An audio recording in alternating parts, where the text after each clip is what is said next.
m'appelle Marilyn Ourlier, j'avais envie de vous parler un petit peu de mon cursus. Donc il y a 20 ans, j'ai repris des études à la faculté de médecine de Bobigny en aromathérapie, en phytothérapie. J'ai suivi 3 ans avec des médecins qui sont aromathérapeutes et phytothérapeutes. J'ai pu comprendre et surtout apprendre et savoir utiliser sans danger des huiles essentielles pour me soigner, pour soigner les autres. Donc c'était très intéressant. J'ai créé de ce fait-là ma société et j'ai animé par la suite plus de 1000 conférences auprès du public et des entreprises prestigieuses comme Chanel, comme Dior dans le domaine du bien-être et puis aussi auprès des professionnels de la santé. J'ai commencé aussi à mettre en place des séminaires sur le capital santé et j'ai rencontré mon premier éditeur, Robert Jose, qui, lorsqu'il a vu le déroulé de mon séminaire, m'a demandé si j'avais envie d'en écrire un livre. Donc, c'était avec plaisir que j'ai écrit mon premier livre, il y a plus d'une dizaine d'années, qui s'appelle « Rester jeune longtemps grâce à des méthodes naturelles », où je parle évidemment d'alimentation, surtout de toutes les méthodes naturelles qui nous permettent de ralentir le processus du vieillissement cellulaire. Ensuite, j'ai refait des études en iridologie. L'iridologie, c'est très simple. C'est la connaissance, en fait, de l'œil. Donc, à travers l'iris, vous connaissez tous les dysfonctionnements des organes du corps que vous pouvez avoir. Et donc, la pupille. À travers la pupille, vous allez voir aussi des problèmes psychiques aussi qu'on peut déceler. Et j'ai réussi donc à proposer des consultations et en iridologie, et en aromathérapie, et en phytothérapie. Après, j'ai créé mon propre organisme de formation, mais avant, j'avais envie de compléter mes connaissances dans le domaine du capital santé et je suis allée à l'université Paris 12. J'ai suivi une année à la faculté de médecine de Créteil, en nutrition et vieillissement. Et là encore, ce sont des médecins diabétologues, des professeurs de recherche et des nutritionnistes qui m'ont transmis leurs connaissances.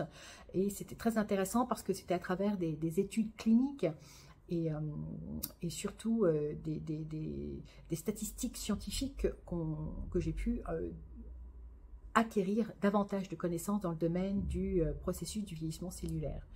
Donc j'ai ensuite créé mon propre organisme de formation. Maintenant, ça fait 15 ans que je forme les pharmaciens et tous les professionnels de la santé, donc ce soit les infirmiers, les podologues, les réflexologues, et les vétérinaires aussi dans le domaine des huiles essentielles. Et j'ai commencé aussi à m'intéresser à la problématique du patient.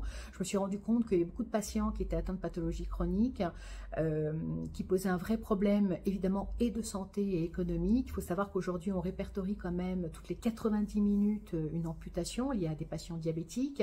On a 2000 crises d'asthme par jour liées à des patients asthmatiques et malheureusement on décèle un AVC toutes les 4 minutes, tout simplement parce que ce sont des patients malheureusement qui ne prennent pas leur traitement, qui ne sont pas suivis par des spécialistes et ça engendre un vrai problème de santé, mais surtout économique. Donc, je me suis inscrite à la faculté de médecine de Pierre et Marie Curie, donc en éducation thérapeutique sur les pathologies chroniques. J'ai suivi 1 an. Après, j'ai fait une formation complémentaire de 42 heures en éducation thérapeutique et des stages à l'hôpital de Cannes, à l'hôpital de Saint-Germain-en-Laye, en présence de médecins, de spécialistes, de patients atteints de diverses pathologies chroniques, pour proposer mes formations aussi auprès des pharmaciens afin de les accompagner et qu'ils puissent poser les bonnes questions aux patients atteints de diabète et d'asthme. Il faut savoir que 35% des patients qui souffrent de pathologies chroniques ne sont pas suivis par des spécialistes, des pneumologues, des diabétologues, des cardiologues, et qui ne prennent pas leur traitement et qui posent un vrai problème de santé.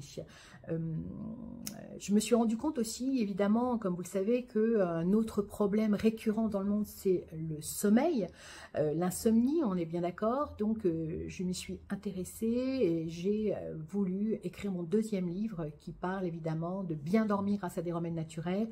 Il faut savoir que l'insomnie aiguë et l'insomnie chronique sont aussi des pathologies que l'on rencontre très souvent, aussi bien en France qu'à l'étranger.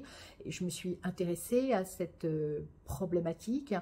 Je parle dans mon livre de tous les traitements médicamenteux qui sont nécessaires, comme les hypnotiques, les sédatifs, les antidépresseurs, qui malheureusement à des moments sont indispensables, mais malheureusement aussi qui induit des effets secondaires assez graves, et on ne peut s'en sortir, on ne peut retrouver un sommeil qu'à partir du moment où on entreprend un travail psychothérapeutique.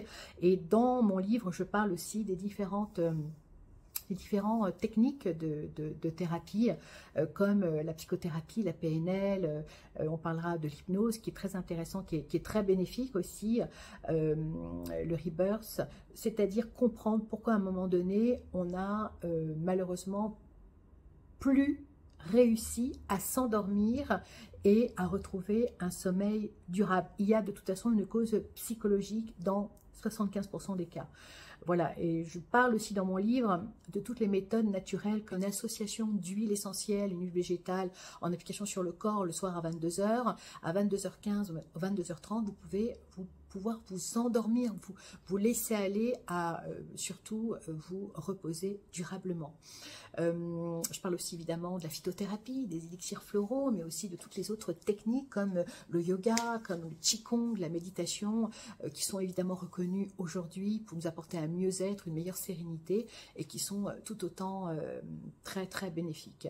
Après mon deuxième livre, donc et mes connaissances et mon expérience, puisque maintenant ça fait plus de 20 ans que je me soigne avec les huiles essentielles, que je soigne, j'ai écrit mon troisième livre. Et mon troisième livre qui s'appelle Le guide des huiles essentielles au quotidien, en fait, qui est publié à la FNAC. Dans ce livre, évidemment, je parle de mon expérience, mais de comment utiliser simplement et sans danger des huiles essentielles. Je vais aussi parler de plein de remèdes qui nous sont utiles à nous tous, des crampes, de temps en temps quand on est un peu angoissé, aussi lorsque effectivement on a des problèmes de toux, des problèmes d'extinction de voix, on a des problèmes de lumbago, quels sont les huiles essentielles qui vont nous permettre dans les 24 heures qui suivent de pouvoir retrouver une meilleure santé. Donc j'en parle dans ce livre, et là en fait je me permets de vous parler aussi de ma formation en ligne que je mets en place. Donc maintenant sur mon site internet qui s'appelle Fondation en médecine naturelle, c'est une formation sur les huiles essentielles qui dure 10 heures, qui est accessible à tous les professionnels de la santé, qui s'appelle Soigner et se soigner sans danger grâce aux huiles essentielles. Elle est traduite dans 34 langues évidemment, et vous pouvez évidemment vous inscrire en ligne sur mon site internet. Donc si vous avez des questions, n'hésitez pas à m'envoyer vos commentaires, et en tout cas prenez soin de vous et je vous dis à très bientôt.